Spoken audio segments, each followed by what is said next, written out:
Good evening. Thank you for coming tonight. I'm Steve Setchell. On behalf of the Alumni Relations Office, I want to welcome you to tonight's virtual Alumni College.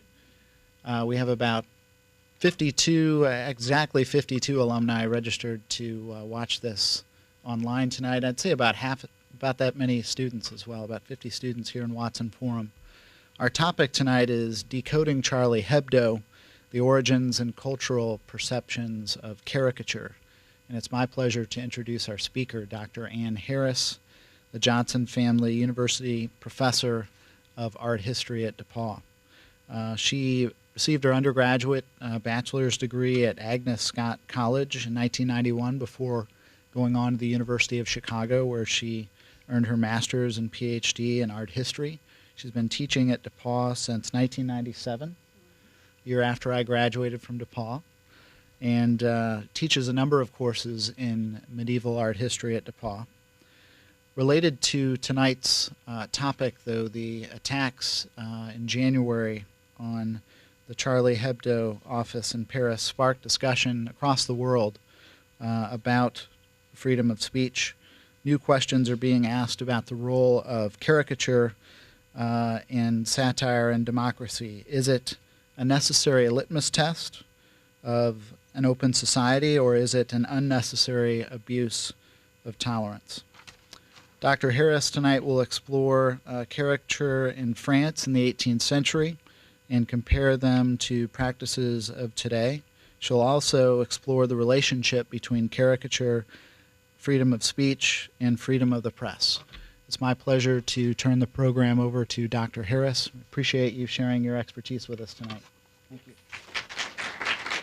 Thank you. It is absolutely humbling and startling to see people in the audience and to know of people out in the ether world. I don't know where to look for my audience, but and I've never done this. I want to do a special shout out to Paul Dugdale, who sent me a very encouraging email today, and I didn't have time to respond because I was preparing this. So I will respond to you soon, Paul, wherever you are. So indeed, I come to you. I'm a medievalist by training, and there is one medieval image I was able to sneak in here for us. But I come to you as somebody who spent an entire semester in Paris, fall semester of my sabbatical, which is ongoing. This semester was in Paris, France, and so we left December 22nd, and then the attacks happened January 7th. And it's been something that I've been thinking about all semester long. And it's something that, since I've been thinking about it, keeps looping back. And when Steve was saying, from the 18th century to today, we're going to talk about images from today, as in, like right now, that are out there. So, hold on. But first, a couple of things. The urgency for talking about this comes out of my sabbatical. But I've been interested in caricature, and very specifically the limits of images, for a very long time. How far can an image take you? How far can an image go before you resist? These are important questions that get asked at least since the 18th century in very, very pointed ways. And I'll explain why the 18th century in a minute. Long time ago, actually in this building, I taught a course called Art and Revolution, Visual Polemics, and Socio-Political Change. It was by far the most serious title for a course I ever had. And in that one, we spent a couple of sessions on caricatures. And those were, again, these kind of limit days where some students were laughing, some students were uncomfortable, some students didn't quite know, quote, where to put this. And so to me, caricatures are really interesting because they are restless images. They are a moment where you feel the power of the visual, which is something we tend to dismiss as two-dimensional and doesn't, quote, really matter in that three-dimensional way. And caricatures remind us that images do matter a great deal. So we'll be looking tremendously today at the limits of images. And part of I love the language. I always start with an etymology. I always want to know, where do we come up with these words? So I'm going to stick with the word caricature, but I'm also thinking about satire and parody. Okay, and I don't think I'll use the terms too interchangeably. I think the discussion will touch on all three of those. But this idea of taking a situation and then exaggerating it, one way or another. So what's the caricature? What's the etymology of caricature? Lest I become a caricature, that would be the worst thing of a college professor. The etymology of caricature simply means to overload. To overload. It's a very physical term, and I think that's important for us to keep in mind when we think about, again, these images that we sometimes resist or that push us. It's a physical term. So caricatura, it's actually starts to be used in the 17th century from the Italian, but it means to overload, and it very quickly, it's one of these cool words that very quickly goes from being literal, a caricatura was an overloaded cart, to being figurative. A caricature was an overloaded image. So I want to draw for us quickly here at the beginning or in the first few minutes, I want to draw 3 or 4 characteristics of a caricatural image, okay? And this will be something either you want to take notes of or come back to. I want to say throughout this conversation, if you have a question and you're in the audience, raise your hand. If you're out in the ether, email Steve. I absolutely am happy with a permeated text in which we stop. And actually, I have a couple of questions for you as well. Also, this is the only time I'll ever say this in a presentation probably, but feel free to look away at any time. I myself, I've used my own guidance as my own, what images can I handle talking about in public in front of a diverse audience, right? In front of, and meaning physically here and physically there is the way that I'm using the term there. And I will provide descriptions of the images throughout, but if any of them make you uncomfortable or you would choose to not look at them, absolutely, that's your time to check email or whatever. Get on Facebook. And I'll explain the reasons for that. I think, again, these are images that reach out and grab us. I think we should have the choice to look away. You'll hear that debate emerge later. So let's get down some of these characteristics of caricatures as these pushing images, these overloaded images. The first thing that I think we should note about caricatures is their incredibly weird relationship to time.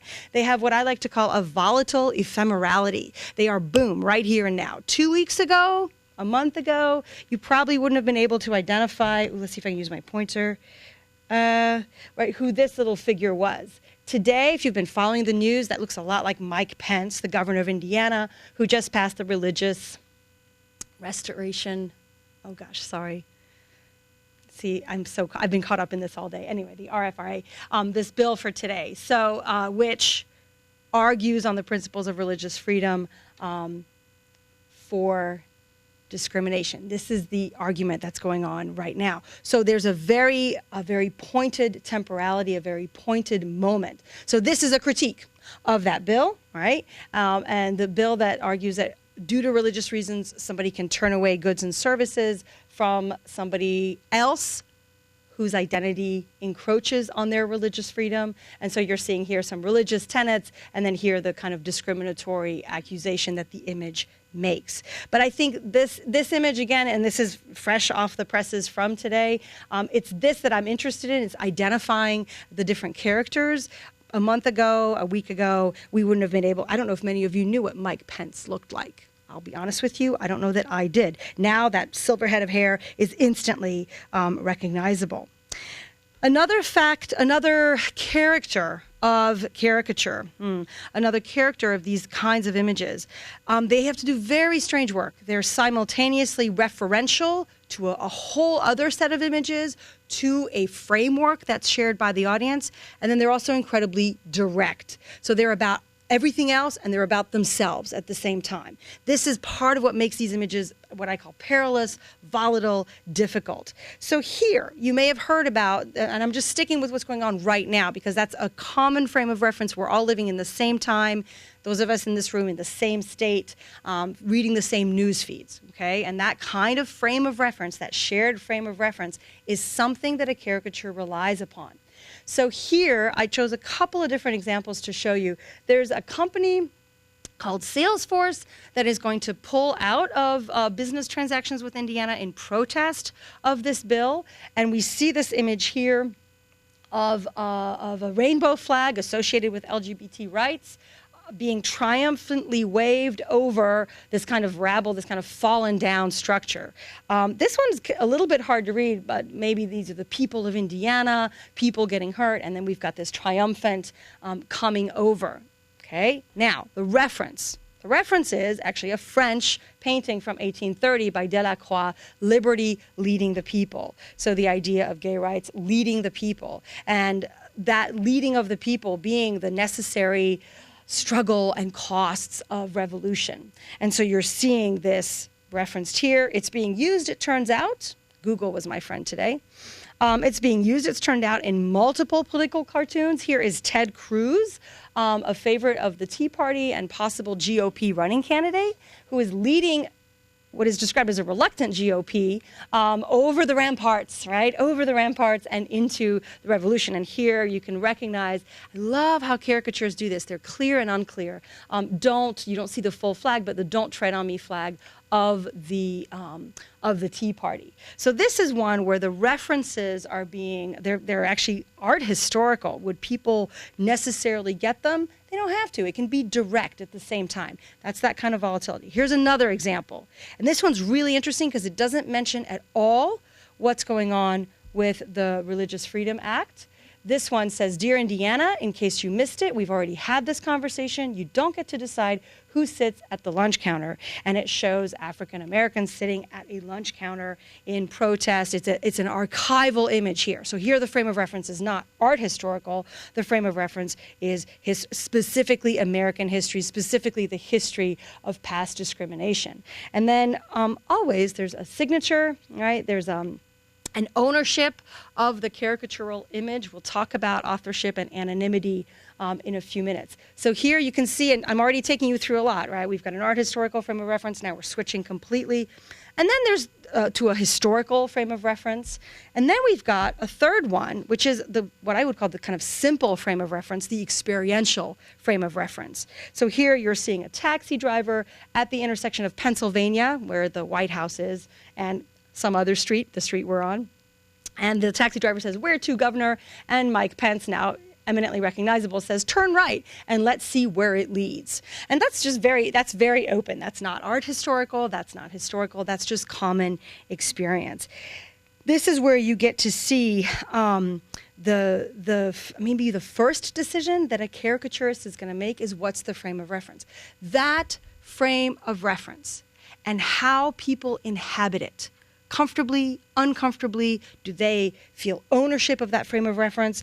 If you're an art history student, you're like, "Yes, Delacroix, I love that guy," right? You feel ownership of that frame of reference. If you've taken any of the wonderful visual, literary, and historical classes that talk about the civil rights era at DePaul, you can own this image.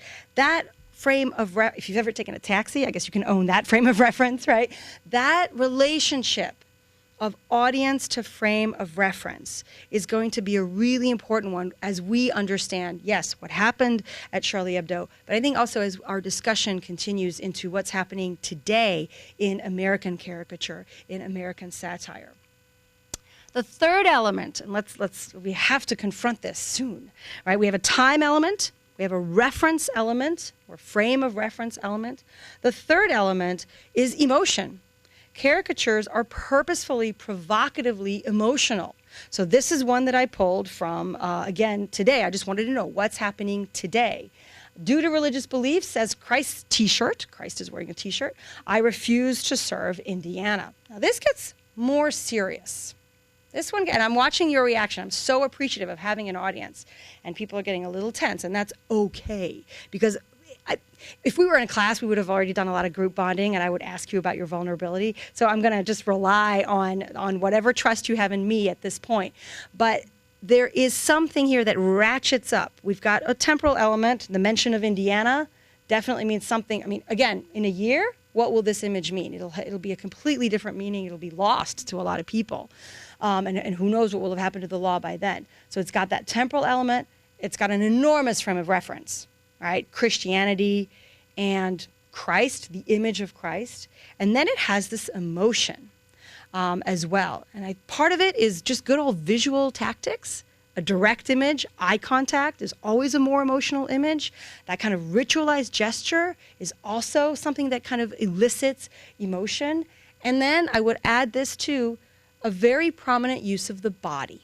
Okay? In the other images that we looked at, bodies were kind of integrated into a visual space. In fact, I would say all of them. But this one is, quote, just the body. And I think that opens up the emotion as well. Any other suggestions as to why this might be a more emotional or more provocative image?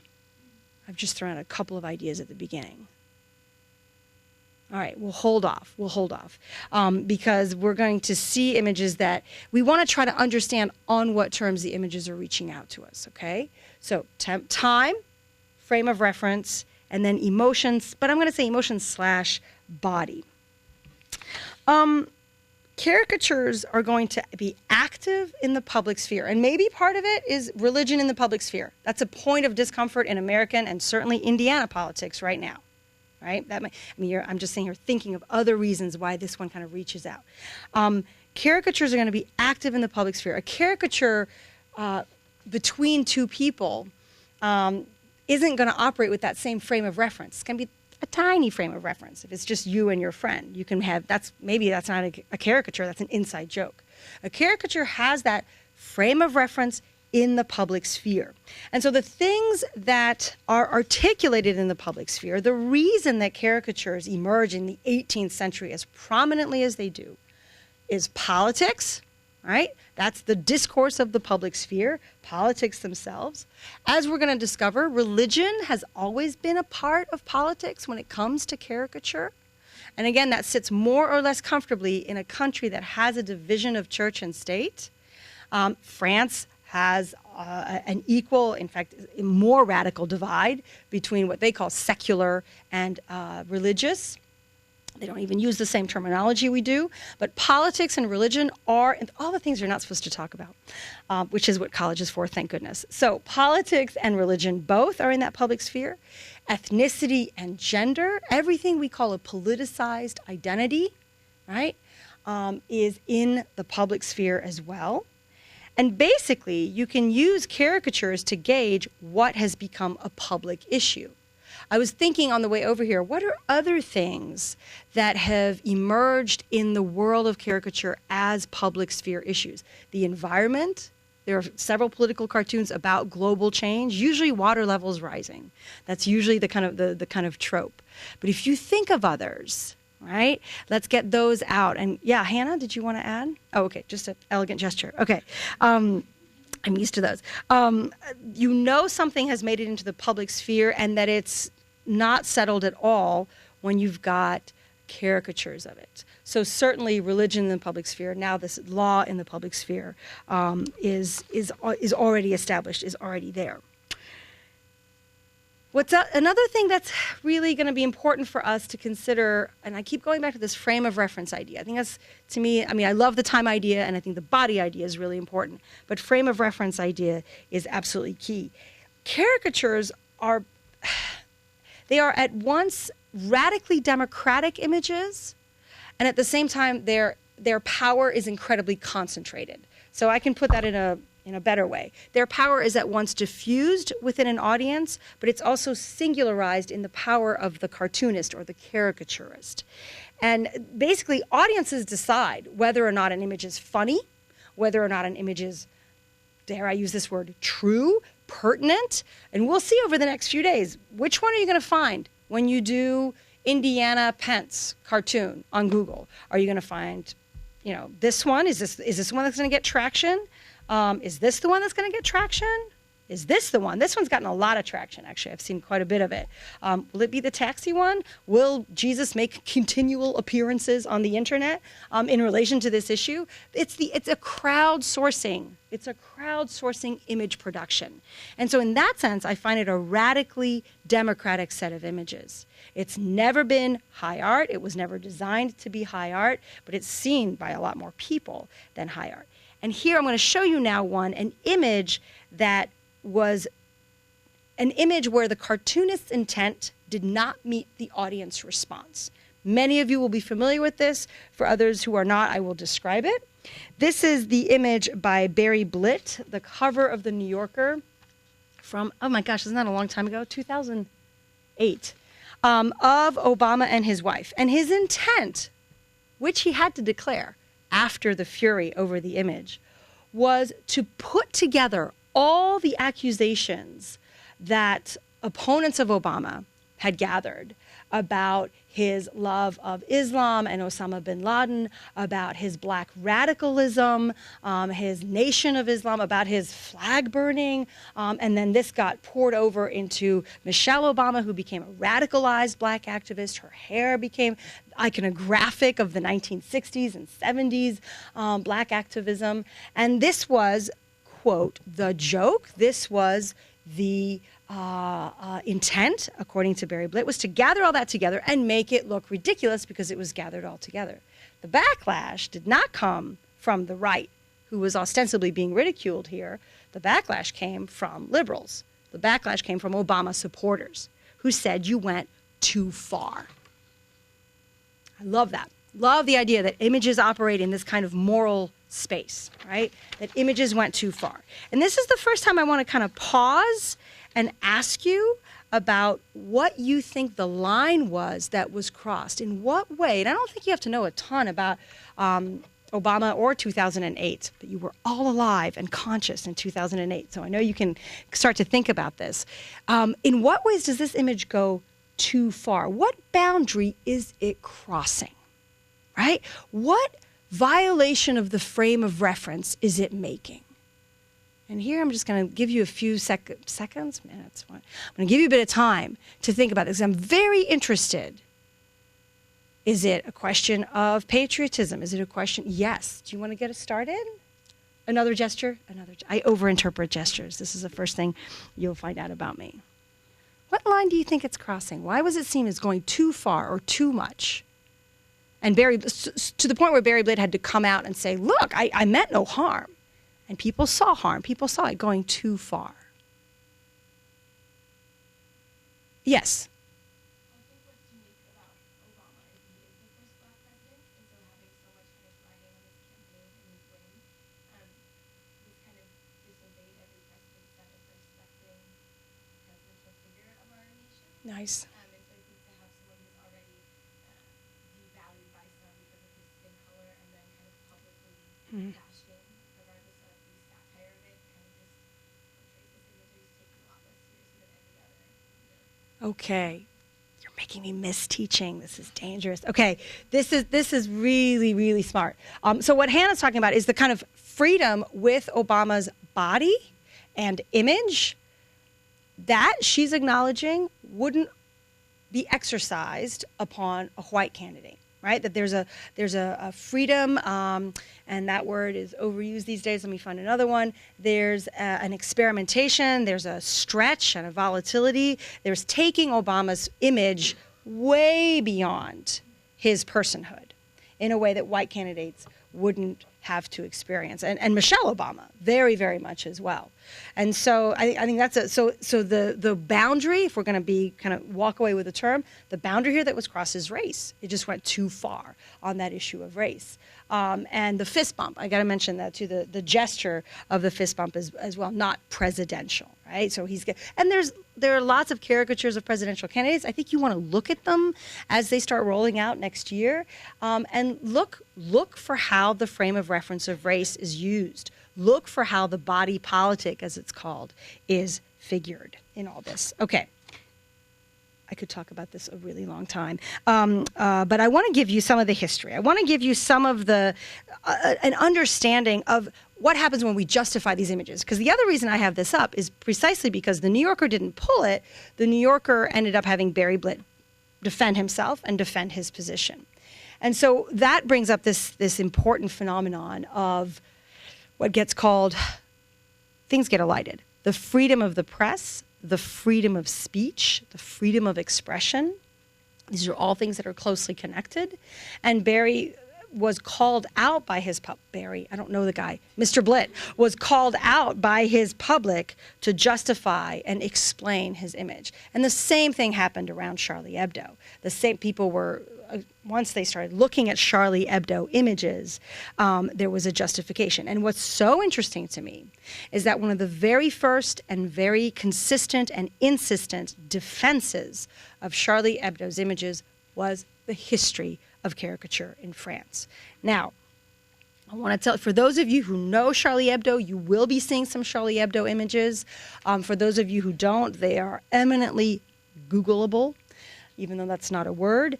And they are very radical images on exactly the point that Hannah brings up, which is, I don't like my use of the word freedom. What did you say? They took liberties with his body? What did you say? I liked your term better.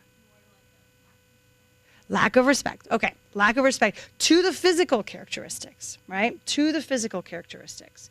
So when Charlie Hebdo was called on to, when people started looking at these Charlie Hebdo images online, they're like, whoa, Americans just said, those are racist. Those are completely racist caricatures of Arabs specifically. Charlie Hebdo came back and said, well, first of all, they're Muslims, not Arabs. We'll talk about that weird false divide in a second, or weird imposed divide in a second. But then they also said, you need to understand, there's a long history of caricature in France. And what you'll hear me do in the next half hour is work around this issue of freedom of the press and sensitivity to the frame of reference. I think that's where we are very much in our American satirical culture, is trying this balancing act. And I think we have different standards than in France. This was patently clear to me, between a freedom of the press and an awareness, sensitivity, an acknowledgement of the frame of reference. So let's look at these historical images. Let's look at kind of where this idea of caricature comes from and these principles. So the French will claim, well, this happens often in France, that caricature was invented, really true caricature that we recognize today, was invented around the time of the French Revolution. There's a lot happening at the same time. There's tremendous freedom of the press that's developing. I read a lot of kind of history of the freedom of the press stuff in preparation for today. Norway and Denmark had these very early radical freedoms of the press, radical meaning print anything. In the 1770s, eventually the state took over and closed a lot of those down. But you've got this period where you have, of course, you've had the presence of the printing press, but now you have these periodicals. You have daily broadsheets, daily magazines. You have this wonderful concept called the news, what's new, and that brings in that temporality, right? My beloved medieval images operate on a very different temporal scale. They operate on a temporal scale that has to do with the here and the hereafter, not the here and now. Whereas with print and with cheap, pulpy paper, and this has everything to do with colonialism and the importing of resources. With cheap paper, then it's easier and easier, and inks, it's easier and easier to start printing. So you have that time element. In the time element, you have a frame of reference element, right? Because everybody's reading the same. It's like when you guys, Tuesday and Friday at DePauw, everybody's reading the DePauw, right? And I can guarantee you, when I have a 12:40 class, it's a very different conversation than when I have an 8 o'clock class. Okay, I don't teach at 8, 10. When I have a 10 o'clock class, right? Because people haven't read it yet. So the temporal immediacy creates that frame of reference. And then there is this old habit of the body, of using the body as a way to communicate about identity. That sounds so obvious, but I want you to think about how it's not so obvious in this early period, in this early 18th century period. So what we see in this period, you've got this emergence of the public sphere, you've got this emergence of the media, and then it all comes together around the explosion of the political sphere around the French Revolution. And I want to really anchor my point about how important bodies are, because bodies and identities are going to absolutely matter when it comes to caricature and stereotype. And here, a very early example, you have a French peasant who carries a clergyman, believe it or not, this is a Catholic clergyman. Oh, yes, you can see the cross. And a nobleman on his back. This is the third estate, the peasant class, carrying the clerical state, the religious state, and the aristocratic state on its back. So very, quote, straightforward, right? The burden is on them. These guys are not doing their own walking, and this poor man is trying to farm. He says, oh, I have to hope that I can finish this soon. Meanwhile, it's taking him so long because he's got these guys on his back that rabbits are eating his lettuce and birds are picking his little seeds. So there's this fascination with the commonality of the body. So let's really anchor this for ourselves, okay? The caricature is a body-based medium. Caricature is a body-based medium, and bodies start to become identities. And World Enough in Time, we'd sit here and pick out what those identities are, right? But what you can read off the body politic, what you can read off the body of the peasant is that he is already very old, he is overworked, he is overburdened. The clergyman has these fabulous rosy cheeks, he's plump, he's not really making any effort. The aristocrat is way overly decorated. You start to create, with the body politic, you start to encode bodies with identity. In other words, this isn't portraiture, this is stereotype, okay? So it starts here. It is not ethnic stereotype, it is class stereotype. So I think in American culture, we want to think about the kinds of, the stereotype that is the most familiar to us in terms of its difficulty and presence is the racial stereotype. This is a class stereotype. Of course, there are gender stereotypes as well. So the first thing then is this commonality of body, this access to the body, the vulnerability of the body. This is still a culture in which politicians, well, a lot like ours, are out in the public sphere a great deal. The second thing is the pleasure of inversion. This is a simple pleasure to achieve. You turn the world upside down. So here we have our clergyman and our aristocrat as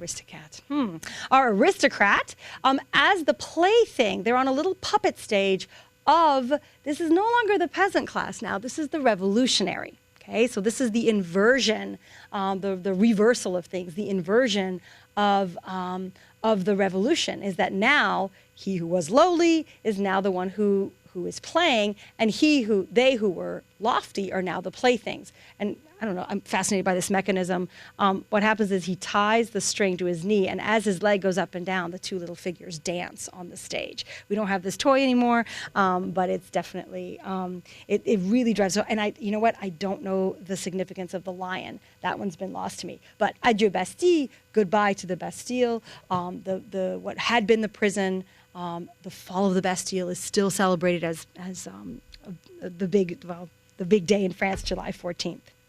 So inversion, again, very important that the low become high and the high become low. Here you see Louis XVI. He will lose his head during the Revolution, but he's wearing what's called a Phrygian cap. This is the cap that the revolutionaries wore. So this is, and it's actually a very fancy engraving if you look at this one. So this one was meant, you can always read audience by style at this period. But there's this pleasure, and I heard Keith laughing, there's a laughter to this, right? We still laugh how the mighty have fallen. We still laugh when the highly sophisticated person trips and falls and becomes just like one of us. And there's a thrill when the common person gets elevated as well. So, in these caricatures, I want to show you now, I'm giving you this short version, but this is really what builds, and it's not just what builds the visual culture of caricature that Charlie Hebdo inherited, it's what Charlie Hebdo used to justify what it was doing. So again, bodies and inversion, Constantly think about that at this point. Add that to your frame of reference and time ideas, as well as emotion. So here, I'm citing Gargantua by Rabelais, and this is a literary work from the 16th century, and the whole thing is written in satire. The whole thing is about exaggeration. Gargantua and Pantagruel are this incredible father and son team, and everything is excessive. And so this very quickly gets turned into a caricature of Louis XVI as excessive, as eating everything, look at his size compared to the landscape, eating everything. So there, the frame of reference, the visual satire is referencing a literary satire, okay? And think about, again, when you start looking at satires, think about what's it mean when it's pulled from literature. It kind of gives this depth to the satire as well. Another enormous frame of reference in common was religion. And because the three estates were the peasants, the church, and the nobility, you get images like this. I'm going to describe this one. You've got 3 different individuals associated with the church and the nobility who are now being crucified and who are taking up the imagery of the crucifixion of various, and they're complicated. They name names down here, and they have these wonderful figurations that tell you who everybody is. But the idea now is that we have new martyrs. So here's my one medieval image, because then something interesting happens towards the end of the Revolution, which is that these images start to get very, very physical. And I want us to struggle with the physicality of caricature, with the body element of caricature. I think it does relate to stereotype. I think it does relate to some of that direct reach, that kind of punch out to us as an audience. So my one medieval image, yay. This is Christ in the wine press. A very popular image. It actually is a line pulled from a psalm from Hebrew scriptures, in which one talks about being pressed in a wine press and kind of giving all they can. And here you see God the Father at the top of the wine press, pressing down. Christ kind of holding it up, and it's half wine press, half cross by this time, and crushing the grapes, and out of that comes Eucharistic wine that then gets gathered up in this chalice. It's a really cool image from this period. And all here you have these prayers and a citation of the psalm. Christ is being encouraged here. So this is a very holy image. This is a high image. Okay, speaking of the bodily sacrifice of Christ. And there's a thesis to be made here about caricature and Christianity and body that maybe you'll buy, maybe you won't. But this next image should really prove the point. Here you have an aristocrat in a wine press. And I can't find any good images of this. It just doesn't seem to get reproduced a lot. So here you have an aristocrat who's being put in the wine press and grapes everywhere. This is a revolutionary here. He himself is not an aristocrat. He says, we've never done so well, meaning we've never had such a good harvest. And then here he says, come on, spit it all out. I'm getting it all. Instead of blood, what's coming out of the aristocrat's mouth is coins. And here's the part that gets, I think, distanced from us historically. It's also a matter of excrement. It's also coming out as bum, right? There's coins coming out of both ends, basically. And this exaggerated, ebullient body, this becomes the kind of trope. I go back to Hannah's comment, like how is treatment of body a sign of respect or disrespect? How is treatment of body a sign of respect or disrespect? So here, the aristocrat spewing coins from both ends. Here, if you know your geography, you'll see England and France, but England is really letting France have it in all sorts of horrific ways. Here is David, the famous painter David, a very serious academic painter who turns to caricature towards the end of the war. Here, he's caricaturizing English troops who are threatening to come and put down the French Revolution.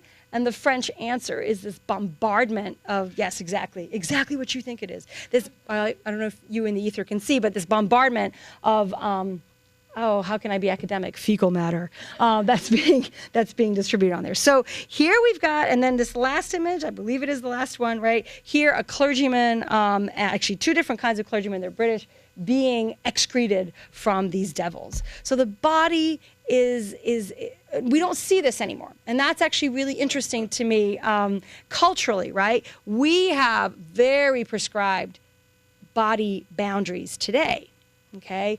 We will not show bodies. I can't think of a single vomiting or excretion image that's out there. If you do, let us know. But that boundary is very well preserved. Now, it'll stop after the French Revolution, this kind of caricature. I'm showing you something here from the 1830s, 1835.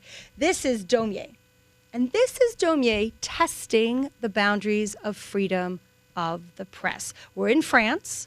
Louis Philippe has loosened up the restrictions on the press. So that now, and it's I feel like the images I just showed you are kind of the yik-yak of the French Revolution, right? This is what happens when no one's in control, right? This is what happens when there is no state apparatus kind of controlling things and stopping them. This is what happens when it's purely the market that decides.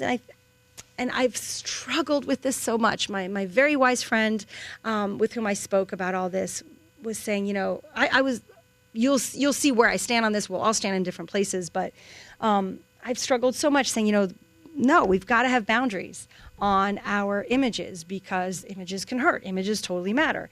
And he said, well, you should never have the state be the one that establishes the boundary. We should establish our own boundaries. Simply look away. Right? If you look away, then the state's not telling you to look away. My comeback to that was, well, what if you can't look away? What if other people have seen those images and are holding you accountable for them? So we'll struggle with that a little bit here towards the end. But this is what you get in this kind of unregulated, total free market yik yak French Revolution. And then things start to close back down. They open back up a little bit under Louis Philippe, who called himself the bourgeois king. He was kind of like, I'm just like you guys, which was a lie. And Daumier's testing this. So here's a pretty accurate portrait of Louis Philippe. And then he does these careful, he's a drawing genius. He does these very draftsman, genius moves, right? Just a tiny move until you get to a pear.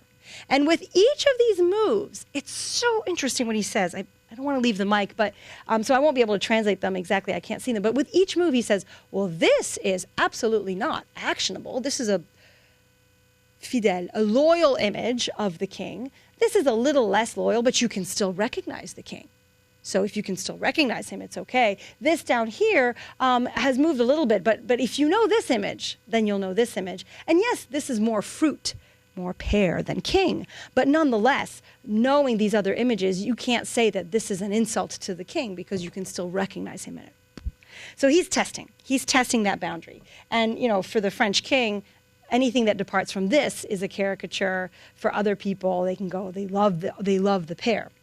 So I'm really interested in this moment where Daumier starts to push with that. So there you have it. That's the history that Charlie Hebdo kept bringing up. The same way Barry Blitt said, look, I was trying to make fun of the right. Charlie Hebdo was saying, look, we've got a long history of doing this, and a free society has a free press. Okay, so here's my one non-controversial image of the day. It's Charlie Brown. Well, no, I'm sure we can make Charlie Brown controversial. It's college. He is, actually. There's plenty to discuss in Charlie Brown. Gender and race and sexuality. But I show you Charlie Brown because he is the character for whom Charlie Hebdo is named. So some of you may have heard of this, but this was one of the things that the American press seized on right away, was that the magazine Charlie Hebdo immediately picked up its name from Charlie Brown. It used to print peanuts.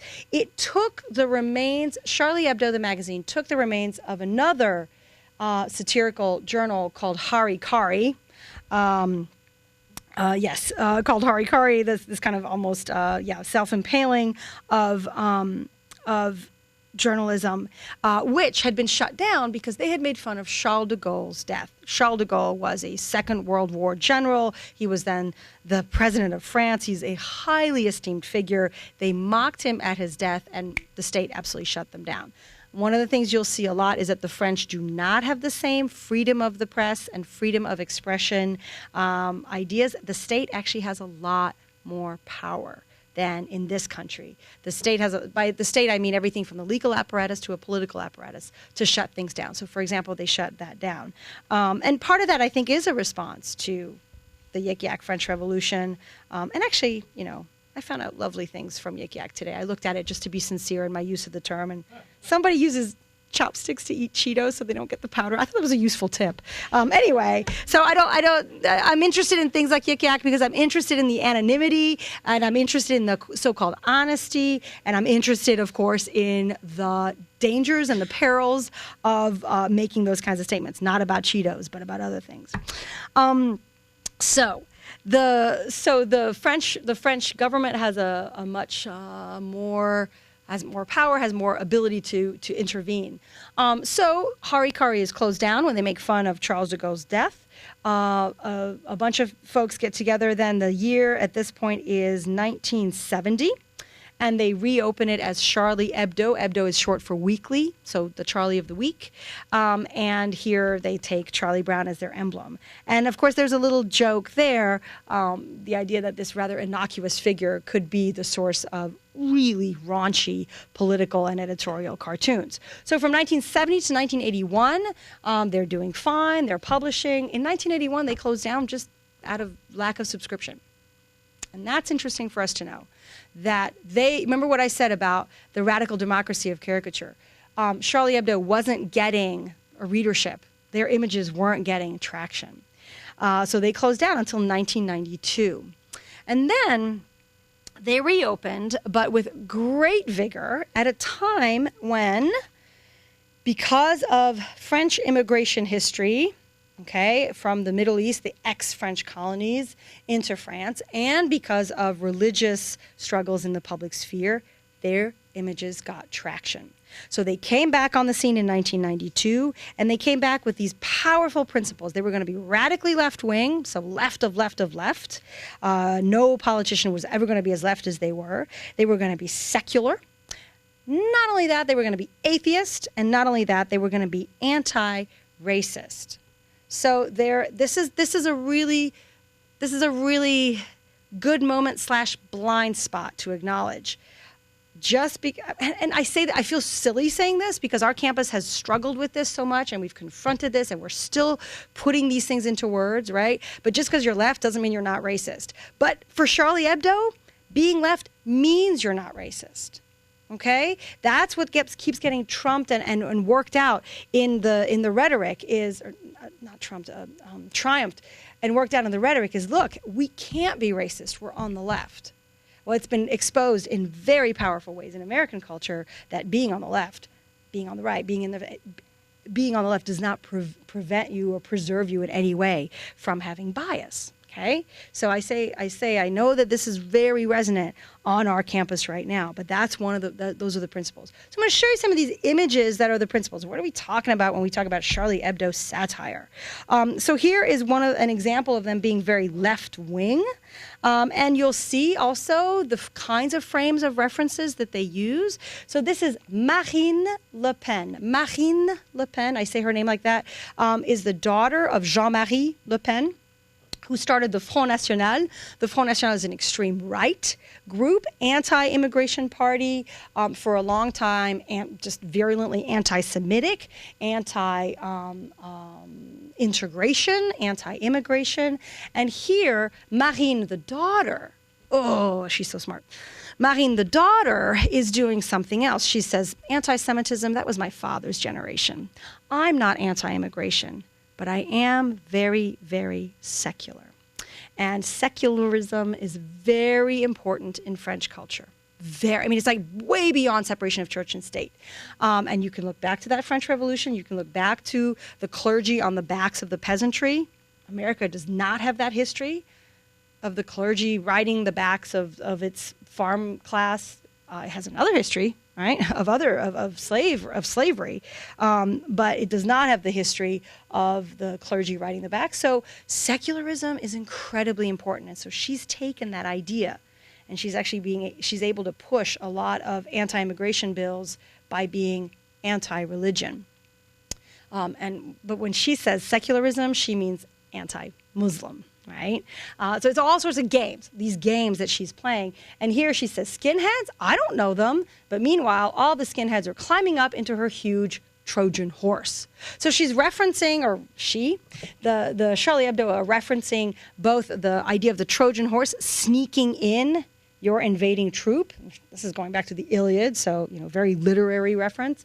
At the same time, also, any woman on a horse in French culture is going to be Joan of Arc.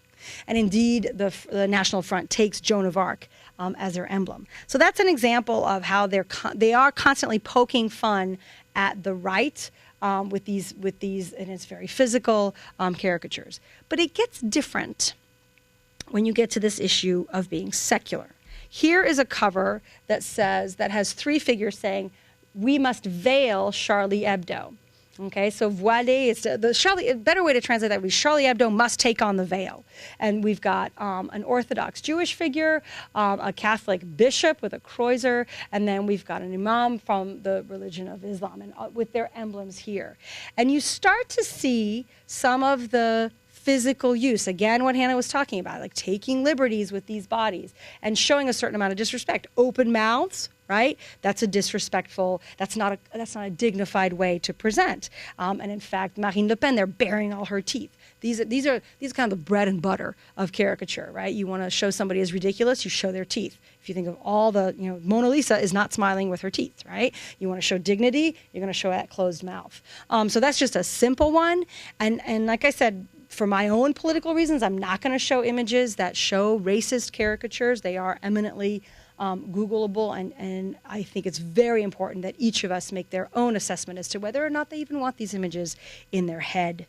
The third one is atheist, and this is an image that shows Pope Benedict hugging on a Swiss guard who's got little hearts in his eyes, and it says finally free. So making all sorts of weird insinuations that the Pope is, that Le Pope démissionne this is when Pope Benedict stepped down, and that when the Pope stepped down, he could finally fulfill his love affair with a Swiss guard. Okay, it never happened.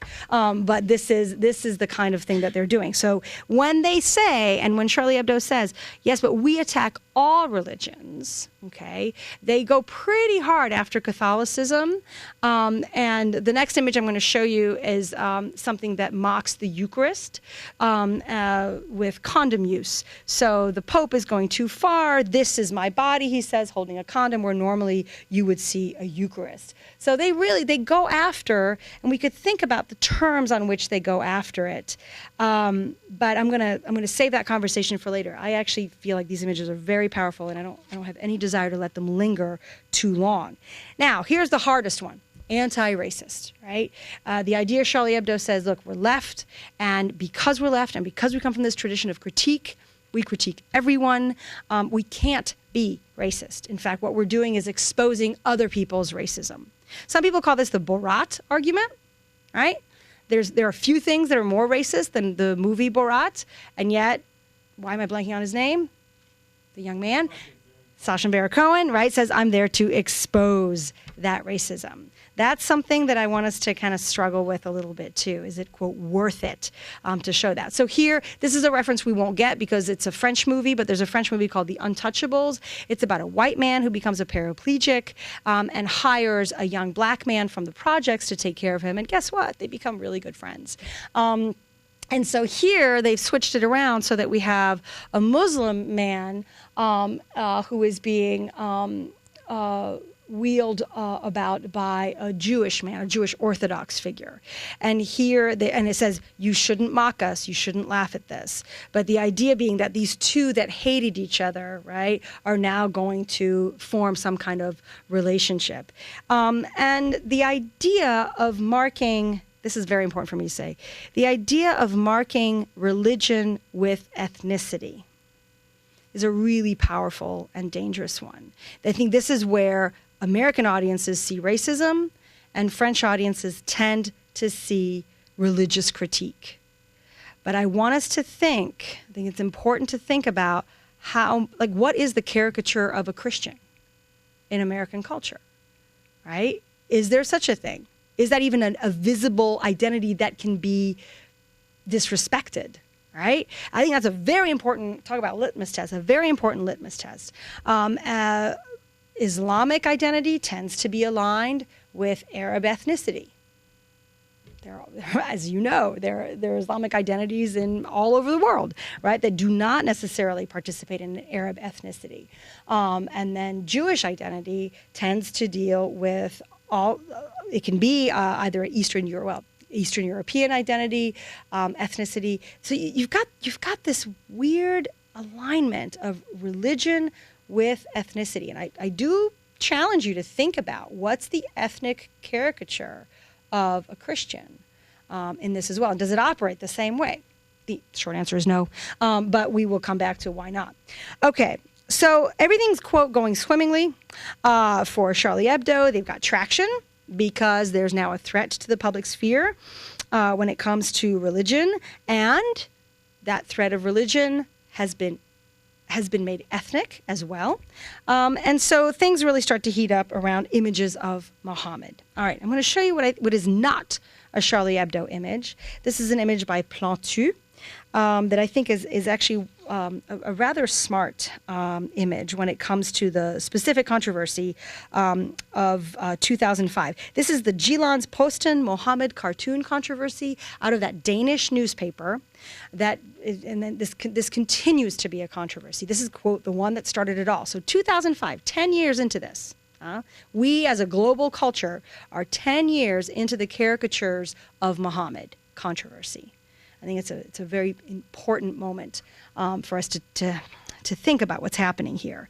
The contest of the Danish newspaper was to submit cartoons of Muhammad. 12 cartoons were submitted. They instantly became controversial in all over the world, not just the amorphously dubbed Muslim world, a phrase I think we want to be careful about. And the French had a response. Charlie Hebdo reprinted all 12. That's the first thing they did.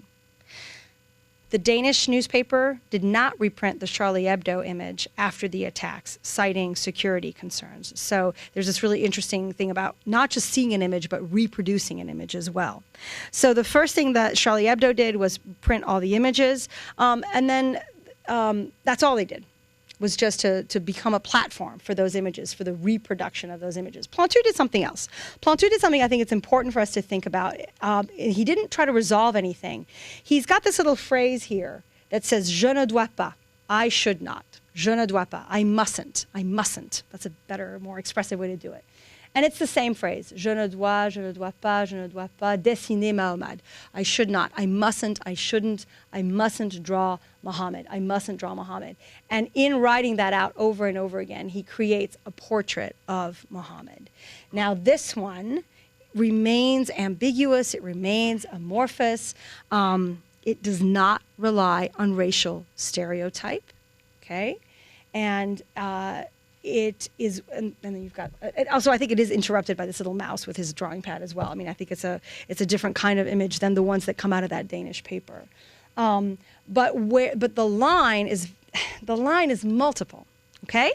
The line is one of theology and the second commandment, right? Thou shalt make no graven images. And actually adhering to this idea of, I keep going back to this thing of respect, how you show respect to the divine. The Christians early, this is my area of expertise, right? The Christians, being so Roman, couldn't possibly imagine a deity without an image. And so they actually, of course, included images. They decided to disregard that second commandment. But Judaism and Islam both adhere to it. So there is a theological line that gets crossed very quickly. There are representations of Muhammad in the Middle Ages.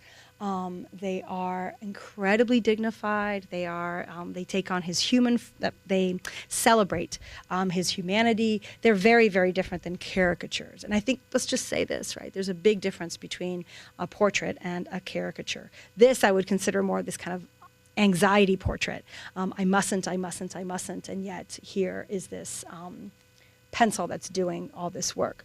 So Charlie Hebdo enters the fray. First, they reproduce all the Danish images, and then they produce this image. They produce this image that says Muhammad is overcome or overwhelmed, better phrase, overwhelmed by intégristes or fundamentalists, by fundamentalists. And he says, it's really hard to be liked by these, I'm going to be polite, jerks.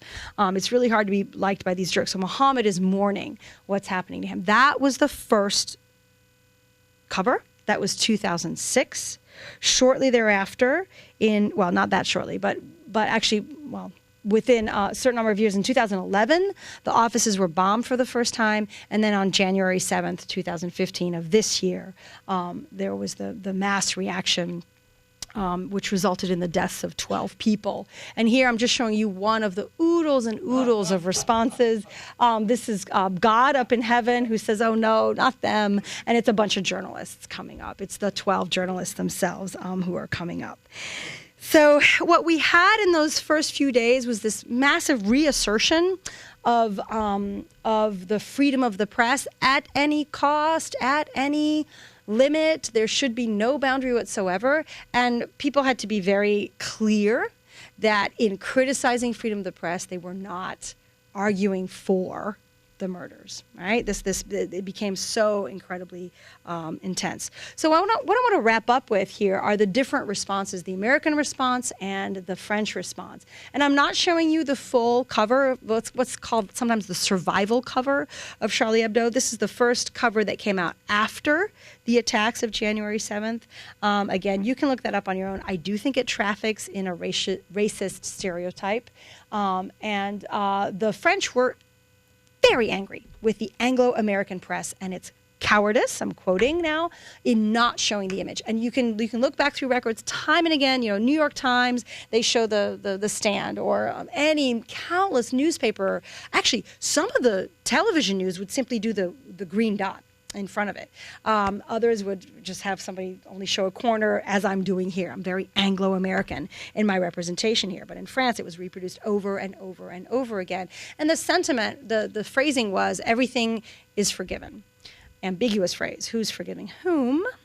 And the racist stereotype was the kind that people have gotten used to in Charlie Hebdo. Again, I've willfully chosen not to show you these images. You can see them if you choose, but there's a traffic there that I think we have to be aware of.